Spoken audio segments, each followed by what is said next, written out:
Brought to you by Vigor, co-powered by Sensodyne and Vimal. ಬಾಯಲ್ಲಿ ಹೇಳಿ ಕೇಸರಿ. ಇಷ್ಟೆಲ್ಲ ನಡೀತಾ ಇದ್ರೂ ಕೂಡ ಯಾರೊಬ್ಬ ಬಿಜೆಪಿ ನಾಯಕರು ಬಹಳ ದೊಡ್ಡದಾಗಿ ಮಾತನಾಡ್ತಾರೆ. ಮೊನ್ನೆ ತಮಗೂ ಗೊತ್ತಿದೆ, ಆಗಬಾರ್ದಂತ ಒಂದು ಘಟನೆಯನ್ನು ನಾವು ಎಲ್ಲರೂ ಕಣ್ಸಿದ್ದೀವಿ. ಹುಬ್ಬಳ್ಳಿಯ ಘಟನೆಯನ್ನು ಪ್ರತಿಯೊಂದು ಜಿಲ್ಲಾ ಮಟ್ಟದಲ್ಲಿ, ಪ್ರತಿಯೊಂದು ಹೋಬಳಿ ಮಟ್ಟದಲ್ಲಿ ಏನು ಹೋರಾಟವನ್ನು ಮಾಡಿದಂಥ ಧೀಮಂತ ಬಿಜೆಪಿ ನಾಯಕರಿಗೆ ಯಾಕೆ ಈ ನೂರಾರು ಹೆಣ್ಮಕ್ಳಿಗೆ ಅನ್ಯಾಯ ಆಗ್ತಾ ಇರೋದು ಕಾಣಿಸ್ತಾ ಇಲ್ಲ? ಅಥವಾ ಇವರು ಜಾನ ಕಿವುಡ ಜಾನ ಕುರುಡ ಅಂತ ನಾನು ಪದೇ ಪದೇ ಹೇಳ್ತಾ ಇದ್ದೀನಿ.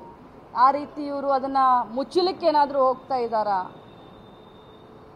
ಇವತ್ತು ನಾನು ಜೀವಂತ ಕೊಲೆ, ಜೀವಂತ ಸಮಾಧಿ ಆ ಮಹಿಳೆಯರದು ಅಂತ ಹೇಳಿದೆ.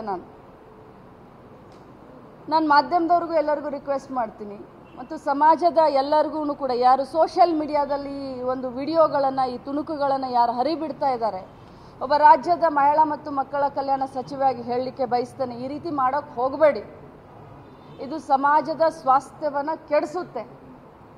ಆ ಮಹಿಳೆಯರು ಯಾವ ರೀತಿ ಬದುಕಬೇಕು, ಇದನ್ನೆಲ್ಲ ನೋಡಿದಾಗ ನನಗೆಲ್ಲೋ ಒಂದು ಕಡೆ ಅನಿಸುತ್ತೆ. ಮೊನ್ನೆ ತಾವು ಕೂಡ ನೋಡಿದ್ರಿ,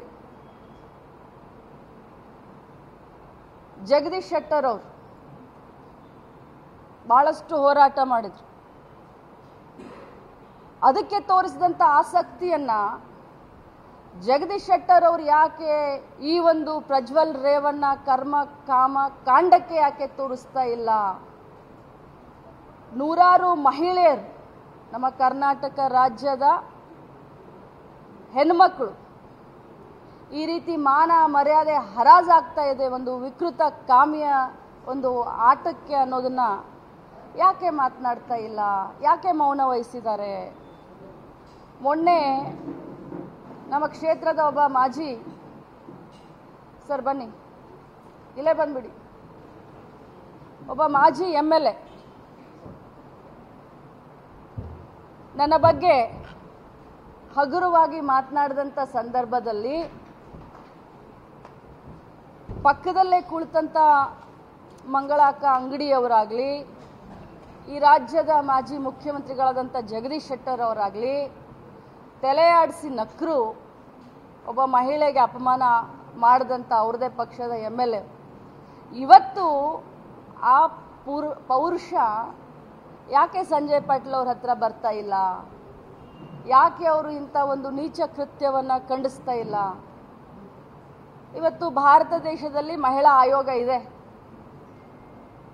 ತಮಗೆಲ್ಲರಿಗೂ ಗೊತ್ತು, ಉಡುಪಿಯಲ್ಲಿ ಒಂದು ಘಟನೆ ಆಯಿತು. ಬಾತ್ರೂಮ್ನಲ್ಲಿ ಕೆಲವು ವಿದ್ಯಾರ್ಥಿನಿಯರು ವಿಡಿಯೋ ಮಾಡ್ತಾ ಇದ್ದಾರೆ ಅನ್ನುವಂಥದ್ದು ತಮಗೆಲ್ಲರಿಗೂ ಗೊತ್ತು. ನಾನು ಕೂಡ ಅಲ್ಲಿ ಜಿಲ್ಲಾ ಉಸ್ತುವಾರಿ ಸಚಿವೆ. ಅದನ್ನು ತತ್ಕ್ಷಣ ನಾವು ಪೊಲೀಸರಿಗೆ ಡೈರೆಕ್ಷನ್ ಕೊಟ್ಟು ನಾವು ತನಿಖೆ ಮಾಡೋಕ್ಕೆ ಶುರು ಮಾಡಿದ್ವಿ. ಅದರ ರಿಸಲ್ಟ್ ಕೂಡ ಈಗಾಗಲೇ ಬಂದಿದೆ. ರಾಷ್ಟ್ರೀಯ ಮಹಿಳಾ ಆಯೋಗದವರು ಎಲ್ಲರೂ ಬಂದರು, ಎದ್ದು ಬಿದ್ದು ಓಡಿ ಬಂದು ಹಾಸ್ಟೆಲ್ ಭೇಟಿ ಕೊಟ್ಟು, ಸಂತ್ರಸ್ತೆಗೆ ಅಂತ ಹೇಳಿ ಭೇಟಿ ಕೊಟ್ಟು ಎಲ್ಲ ಮಾಡಿದಂಥವ್ರು 200-300 ಮಹಿಳೆಯರ ಈ ರೀತಿ ವಿಡಿಯೋಗಳು ಓಡಾಡ್ತಿರುವಂಥ ಹಂತದಲ್ಲಿ ಎಲ್ಲಿದ್ದಾರೆ ಅವರೆಲ್ಲ? ಇದೇನಾ ಬಿಜೆಪಿಯವರ ಸಭ್ಯತೆ? ಇದೇನಾ ಬಿಜೆಪಿಯವರ ಸಂಸ್ಕೃತಿ? ಇದು ನಾನು ನಿನ್ನೆ ನೋಡ್ತಾ ಇದ್ದೆ, ಆರ್ ಅಶೋಕ್ ಅವರು ಮಾಧ್ಯಮದವರು ಇದನ್ನು ಪ್ರಶ್ನೆ ಕೇಳ್ತಾರೆ. ಪ್ರಜ್ವಲ್ ರೇವಣ್ಣ ಅವರ ಈ ಒಂದು ಕಾಮಕಾಂಡದ ಬಗ್ಗೆ ಮಾತನಾಡಿ ಅಂತಂದಾಗ ಆರ್ ಅಶೋಕ್ ಅವರು ಹೇಳ್ತಾರೆ, ಅದನ್ನು ಅವರ ಪಕ್ಷದವರು ಮಾತನಾಡ್ತಾರೆ ಅಂತ. This is not the way. Brought to you by Vigor, co-powered by Sensodyne and Vimal. ಬಾಯಲ್ಲಿ ಹೇಳಿ ಕೇಸರಿ.